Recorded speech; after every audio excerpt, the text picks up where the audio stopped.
Hello বন্ধুরা, beauty with প্রিয়াতে তোমাদের সবাইকে স্বাগত। আজকে কিন্তু একদম রিয়েল রিসেপশন ব্রাইডের উপরে কিন্তু সামনে ফ্রন্ট হেয়ারস্টাইল এবং পিছনে কিভাবে কিছু ফ্লাওয়ার লাগিয়েছি সেটাই শেয়ার করব। তাহলে দেরি না করে চলো ভিডিওটা দেখে নিই। একদম সরু একটা টং মেশিন নিয়ে নিয়েছি, তার মধ্যে কিন্তু একটা সরু সেকশন প্রথমে বের করে নিচ্ছি শীতের কাছ থেকে, এবং শীতের দিকে দেখো পেঁচিয়ে পেঁচিয়ে নিয়ে নিচ্ছি। আর টং মেশিনটার পুরো ভর্তি করেই কিন্তু আমি হেয়ারটা প্যাঁচালাম। পুরো হেয়ার প্যাঁচানোর দরকার নেই, মোটামুটি হাফ হেয়ার প্যাঁচালেই হয়ে যাবে। এবার দেখো গরম হওয়ার পরে আমি ওই জায়গাটা থেকে টং মেশিন বের করলাম, কত সুন্দর একটা কার্ল হয়ে গেল। আবারও আর একটা সরু সেকশন নেব, টং মেশিনটা বসাবো। এবার আবারও সেই শীতের দিকে ঘোরাবো। শীতের দিকে ঘোরানোর কারণ, শীতের দিকে ঘোরালে দুই দিক দিয়ে শীতের দিকে ঘোরাতে হবে, তাহলে শীতেরটা অনেকটা কিন্তু সরু লাগবে। আবারও দেখো গরম হয়ে গেছে। এরকমভাবে কিন্তু আমি অনেকগুলো পার্টে পার্টেই কিন্তু কার্ল করেছি দুটো সাইডেই। তবে চেষ্টা করবে যে সরু করে কার্ল করা, তাহলে অনেক বেশি সুন্দর লুক আসবে আর একদম পুরো প্রফেশনাল। আর একটু দূরে রেখে কার্লটা করে নিচ্ছি যাতে স্কিনে প্রবলেম না হয়, কারণ যেহেতু হিট আছে। তারপরে কিন্তু স্কিনের কাছে নিয়ে যেতে হবে একটু ঘুরিয়ে, যাতে একটু কার্লটা নিচের দিকে নামে। আর আমি দেখো কার্ল করার পরে ওপরের দিকে হেয়ার রেখে দিয়েছি, ওই জন্য একটা ওপরে কিন্তু সুন্দর একটা ভলিউম চলে এসছে। আবারও এই সাইডে যখন এসছি, এবার এই সাইডে কিন্তু আমার কার্ল মেশিনটা বাঁ হাতে থাকবে। এতক্ষণ কার্ল মেশিনটা ডান হাতে ছিল, আমি ক্লায়েন্টের ডান সাইডে ছিলাম বলে। এবার বাঁ হাতে থাকবে, কিন্তু আবারও আমি সেই শীতের দিকেই কিন্তু কার্লটা ঘোরাচ্ছি। তারপরে আমি ঘোরানো হয়ে গেলে এবার ওই চপস্টিকটা ঘুরিয়ে ঘুরিয়ে দেখো একদম স্ক্যাল্পের কাছে নিয়ে যাচ্ছি, যাতে নিচের থেকে কার্লটা উপরে আসে। খুব ইজি। দেখো কার্ল যখনই গরম হয়ে গেছে আমি বের করে নিচ্ছি। মোটামুটি 20 সেকেন্ড মতো লাগে একটা কার্ল গরম হতে। আর আমি কিন্তু একটু মুস ইউজ করে নিয়েছিলাম দুটো সাইডে, যার জন্য এতটা শাইন দেখতে পাচ্ছ। আর এই কার্লটা মুস ইউজ করার পরে কিন্তু একদমই খুলবে না।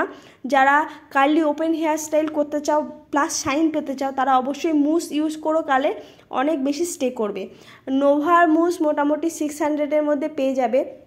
তাছাড়াও ওসিসের বা অন্য অনেক কোম্পানির মুস আছে যেটা একটু 1000-এর ওপরে বেশি দাম হয়। তবে অল্প পরিমাণে মুস ইউজ করলে বারবার করে কিন্তু ওই হোল্ডিং টাফটের স্প্রে ইউজ করার প্রয়োজন হয় না। মুস না ইউজ করলে এই যে সেকশানগুলো একটা একটা করে নিচ্ছি, এর মধ্যে কিন্তু ওই টাফটের হোল্ড স্প্রে ইউজ করে তবে কালটা করতে হবে, তাহলে অনেকক্ষণ স্টেও থাকবে, সেক্ষেত্রেও শাইন দেবে।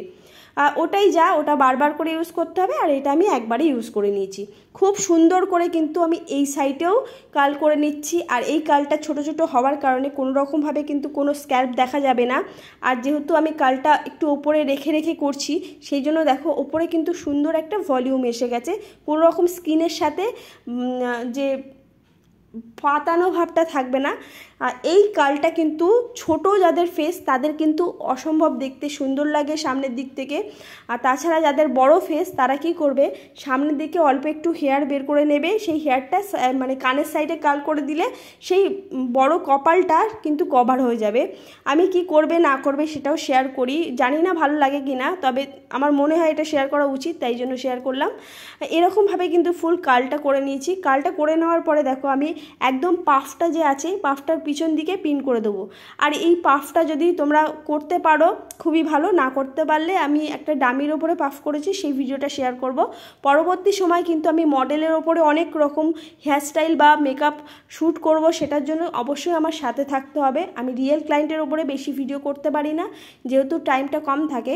আর আমার একই বাড়িতে কিন্তু দুটো আরও পার্টি মেকআপ আছে। এই সাইডেও সেম দেখো আমি পিন করে দিচ্ছি। আর আমার কার্লটা দেখো কতটা সুন্দর হাইট এবং ফিনিশিং এসছে। তবে অবশ্যই একবার ট্রাই করো, বিগিনার হলেও পারবে। এরপরে আমি এই কার্লটা যখন সামনের দুই সাইডে সিকিওর হয়ে গেল, পিছন দিকে খোপায় চলে যায়। আর খোপাটা আমি কিন্তু একটা ভিতরে বান লাগিয়ে নিয়েছিলাম তার সাইড থেকে ব্যাককমিং করে পেঁচিয়ে পেঁচিয়ে হেয়ার দিয়ে একটা নেট দিয়ে কিন্তু আমি ক্লিপ আটকে দিয়েছি, সেটা ভিডিওতে শ্যুট করতে পারিনি। আর ফুল কম থাকায় আমি সামনের দিকে মাত্র 4টে ফুল আর অল্প জিপসি দিয়েছি। দিয়ে যেহেতু আমার কাছে অনেকগুলো পাপড়ি বেঁচেছিল 2-3টে ফুলে, সেটা মিডিলে খোপাটা কভার করেছি। আর দুটো মালা ক্লায়েন্ট নিয়ে এসেছিলো, ফুল আনতে বলেছিলাম কিন্তু পাইনি, যেহেতু বিয়ের সিজন ওই জন্য। তো সেই মালাটা দুটো পেঁচিয়েছি, একসাথে পেঁচিয়ে কিন্তু ওপর থেকে নিচে ভালো করে রাউন্ড করে দিয়েছি।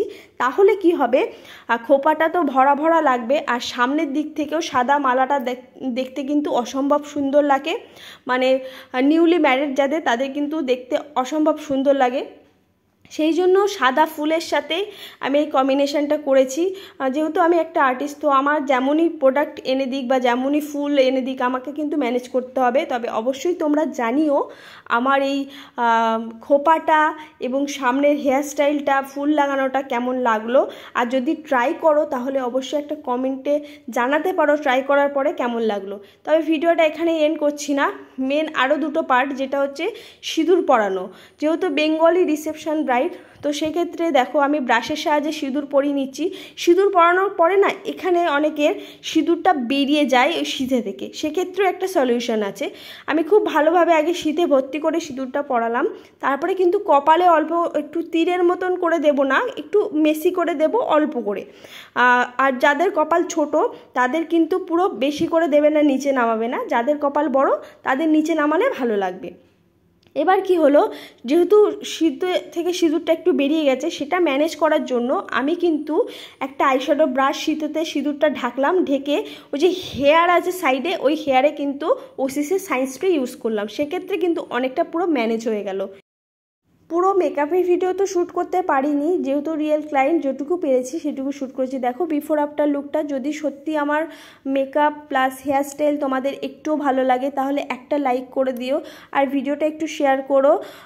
পাশে থাকার জন্য, এতক্ষণ দেখার জন্য সবাইকে ধন্যবাদ। অবশ্যই সাবস্ক্রাইব করতে কেউ ভুলো না। আগামী দিনে আরও অনেক ভিডিও নিয়ে দেখা হচ্ছে। Thank you for watching.